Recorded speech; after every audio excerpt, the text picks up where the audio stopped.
एक दिन की बात है। आरोही सुबह पार्क में टहलते हुए जा रही थी।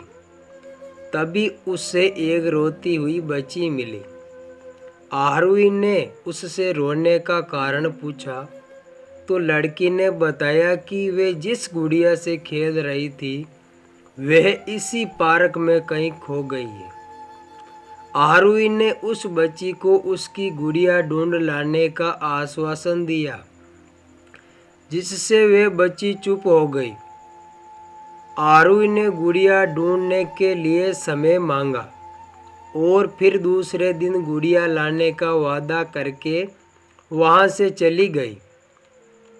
पर गुड़िया ना तो आरोही को मिली और ना ही उस बच्ची को। आरोही ने गुड़िया की तरफ से एक काल्पनिक पत्र उस बच्ची को लिखा और जब वे बच्ची पार्क में गुड़िया पाने की आशा में आई तो आरोही ने वे पत्र उस बच्ची को पढ़कर सुनाया।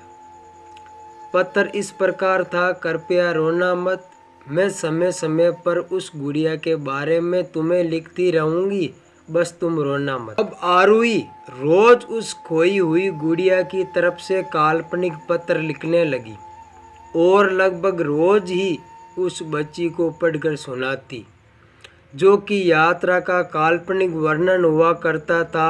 आरोही ने इस काल्पनिक लेकिन रोचक वर्णन ने उस बच्ची को रोने नहीं दिया। वे खुशी खुशी अपनी गुड़िया की घुमक्कड़ी के किस्से सुनाने लगी। अब वे खुश रहने लगी। एक दिन जब काफी कहानियां हो गई तो आरोही ने एक दूसरे गुड़िया उस बच्ची को लाकर दी। जाहिर है वे गुड़िया बदली हुई थी।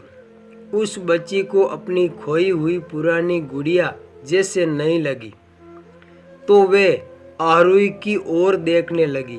आरोही अनजान बनते हुए गुड़िया में चिपकी एक चिट को निकाल कर पढ़ने लगी।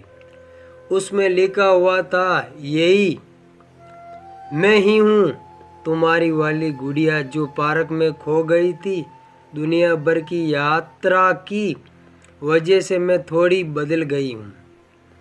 बच्ची को इस गुड़िया और आरोही पर विश्वास हो गया। वे गुड़िया लेकर घर चली गई।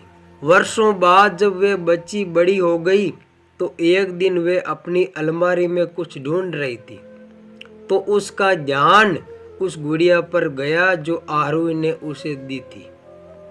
बचपन की बातें याद करके वे हंसने लगी। उसे सब समझ आ चुका था कि आरोही ने कैसे उसका मन रखा। उसे उस गुड़िया पर फिर प्यार आने लगा। वे उसे बड़े गौर से देखने लगी। तभी उसकी नज़र गुड़िया की फ्रॉक की आस्तीन में छुपे एक छोटे से पत्र पे गई। उसने बड़ी व्याकुलता से वे पत्र निकाला और पढ़ने लगी। पत्र में संक्षेप में ये लिखा हुआ था, हर वह चीज़ जिससे तुम प्यार करती हो कभी न कभी तुमसे खो जाएगा और जो तुम्हारे पास होगी वही तुम्हारे लिए सच्चे रूप में बनी होगी। रूप भले ही भिन्न होगा पर प्यार एकदम खालिश होगा।